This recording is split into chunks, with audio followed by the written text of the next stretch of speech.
Hey guys, it's David, and we are camped in beautiful, sunny California, just north of Red Bluff, kind of right off of the interstate, not far from I-5, and we're doing something that we thought was pretty much impossible up until the time we found this campsite, and that is we are dispersed camping on BLM land in the Central Valley of California. It's just so populated here, and there's really not a lot of public land in the Central Valley of California, and so we didn't really think, we haven't even tried to find any dispersed camping in this area. And, we were just like driving through and we just so happened to notice there was some BLM land and we were like, hey, let's check it out. We got on satellite view on Google and sure enough, we were able to find some spots that we could take our travel trailer to.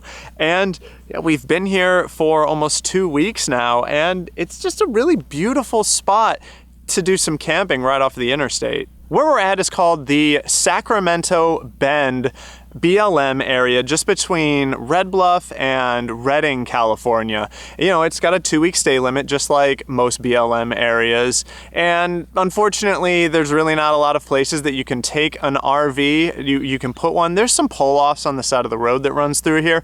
And there's like a couple parking lots, like the one that parking lots. They're really just like dirt areas for parking for the trails nearby. We've had our travel trailer here for almost 2 weeks now. This area has just an incredible amount of tent camping though. If you really like tent camping, you can pretty much just drive on in here, park your car at one of the parking areas and just head on in on foot and camp anywhere you want. It's pretty cool here. Ro is inside working right now, but she is off work in about an hour and it is a Friday, so the weekend is just about to begin and she's gonna share with you guys something that is new for us now. She's been working her full-time position for about 3 months and we are always traveling, so we live full-time in our travel trailer and she's gonna share with you guys what it is like working remotely on the road. But in the meantime, I'm gonna do some routine maintenance to the travel trailer just to prepare it to get beaten on by the summer sun. Some routine maintenance that is super important to do for your RV is to treat the rubber seals on your windows, your doors, and your storage bay doors using a rubber seal conditioner. And what I use is 3-in-1's RVcare line of rubber seal conditioner. And this stuff works really great. I always make sure to apply it to everything going into summer to protect it from the summer sun. It has a UV protectant, so it's going to keep your rubber seals from cracking or fading because of the sun. And then also going into winter or the rainy seasons, I also make sure to apply this stuff pretty liberally because it also protects rubber seals from moisture. It makes the rubber moisture resistant, and so if everything's going to be getting wet and then freezing at night during the winter, it's important to have a coat of this stuff on your rubber seals to protect it from that. And this stuff is super easy to apply, so I apply it pretty often just because it's so quick and easy. You just spray a rag or a towel and you just wipe it on. And I go all the way around, and then any excess that's on the side is okay as well. I just wipe that off, and then I'm gonna go around and do all of my windows and my door and my storage bay doors while I wait for Ro to get off work.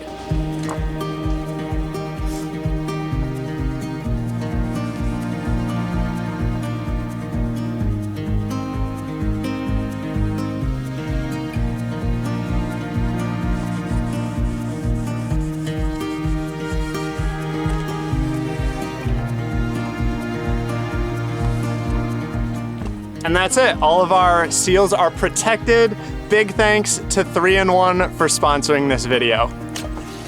Hi. Oh, are you on? Yeah. Nice. It's the weekend. It's the weekend. It's the weekend. Oh my goodness. Okay, fine. You come on out.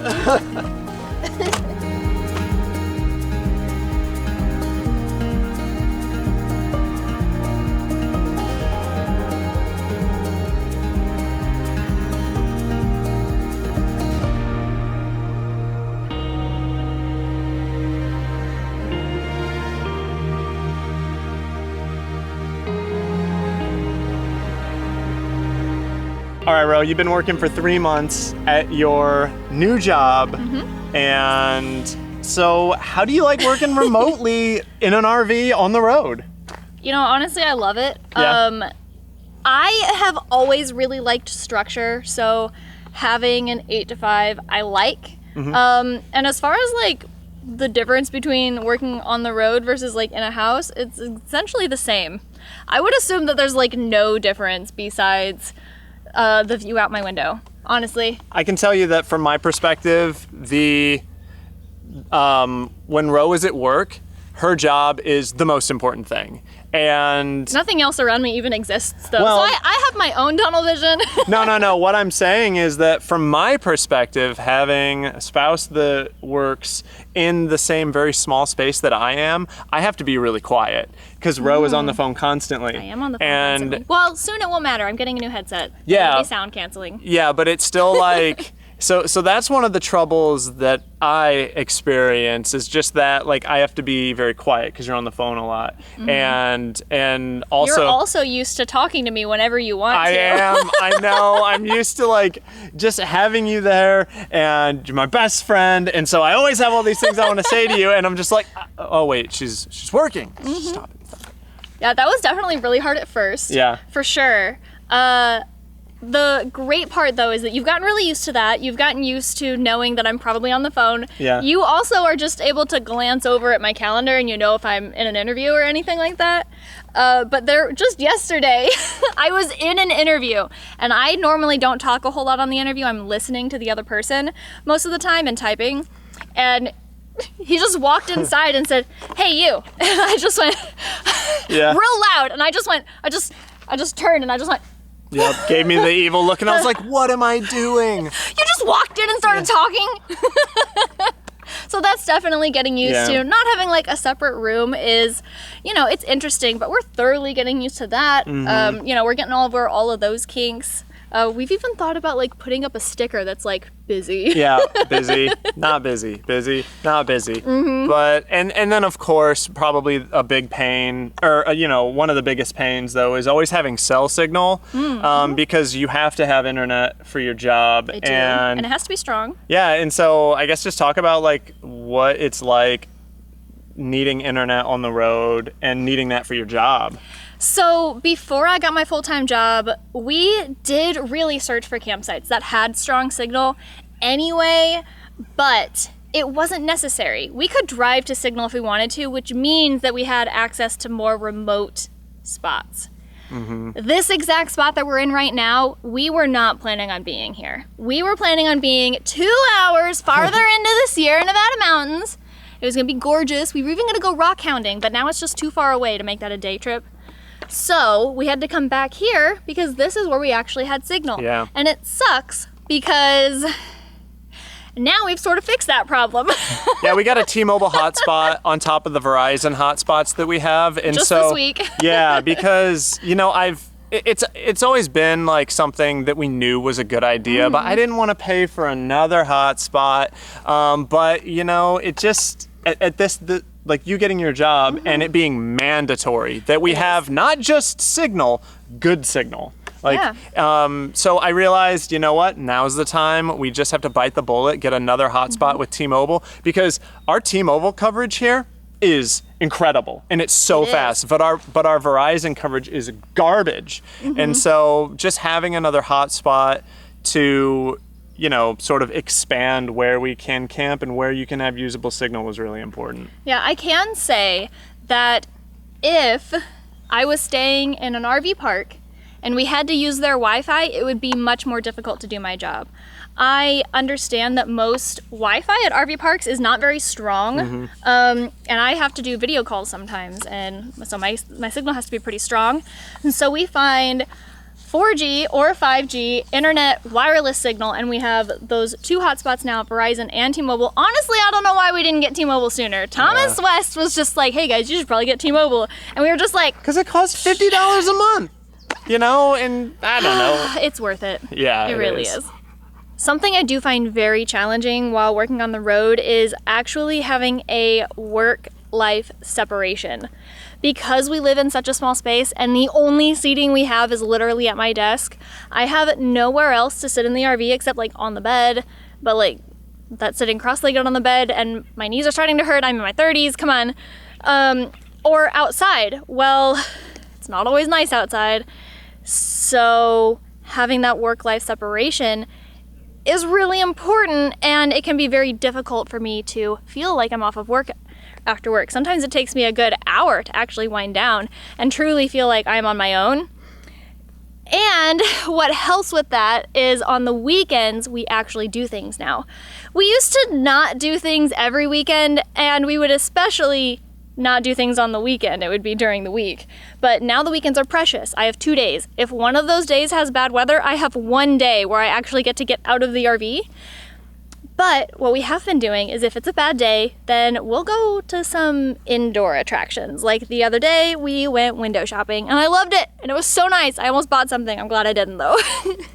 And then this weekend, we are traveling, but we're also going to be visiting some friends. So I have something to do this weekend and I'm really excited. I am so excited, you guys. And speaking of traveling tomorrow, travel days have completely changed for us. Normally we would try and get to a campsite on a Monday through Wednesday type of thing. Thursdays sort of gets us closer to the weekend and the campsites start filling up. But now we have to travel on Saturdays or Sundays, and we can't do long hauls anymore. If we're going to be traveling from Washington to Indiana for the holidays, we're gonna have to do in short sprints now. This is my workstation behind me. You guys, I'm sure, can only imagine how long it takes to tear this down and set it up. Especially like getting all the cords hooked up, plugging everything in over here. It's a lot. I've got a lot going on.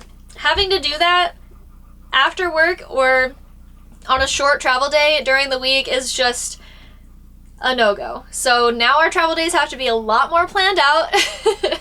And it is a little bit of a pain trying to get to a campsite on a Saturday night now because most of those campsites are going to be full, especially the great ones. So we have to plan travel days very, very precisely. And as a matter of fact, I'm starting to get kind of hungry. Didn't you say you were going to make dinner? Yeah, I'm working on it right now. Okay. I'm hungry. I know. You're off work. We're back. I got dinner all planned out. Don't you worry. I'm excited.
That smells so good. Yeah, it does.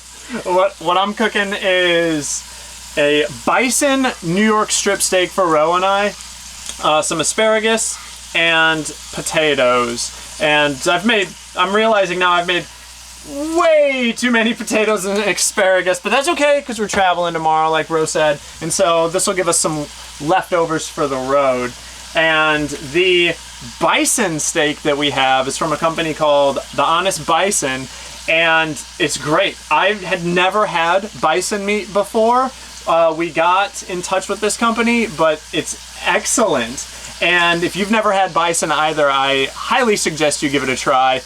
And we even have a promo code with The Honest Bison. If you go through the link in the video description below and use promo code Unbound, you can save 10% and get 1 pound of ground bison for absolutely free that they're just throwing on in with your first order. And they've actually got a lot more than just bison too. They have elk, venison, they do sell beef as well, and a ton more. They actually have jerky and other treats for dogs as well. We've got some bison knuckles in the fridge for Sweetie as well. So if you want to get your pets some bison meat also, that she's looking at me. Sweetie, do you know what I'm talking about? She's looking at me expectantly. Yeah, they've got treats also.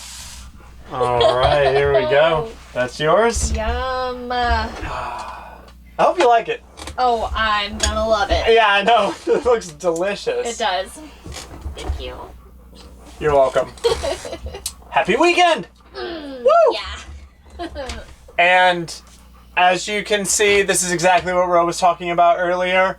We're eating in her workspace. Her workspace is living space, and the living space is the working space. But that's kind of part of living in an RV, right? Yep. Especially one that's not very big. Mm-hmm. That's why I keep my crafting stuff here too, though, because then it's also my crafting space. Yep. But that's all for this video, guys. If you have any questions or comments about working remotely full-time while traveling in an RV, yeah, go ahead and leave those in the comments below. But we'll see you guys next time. Bye. Bye.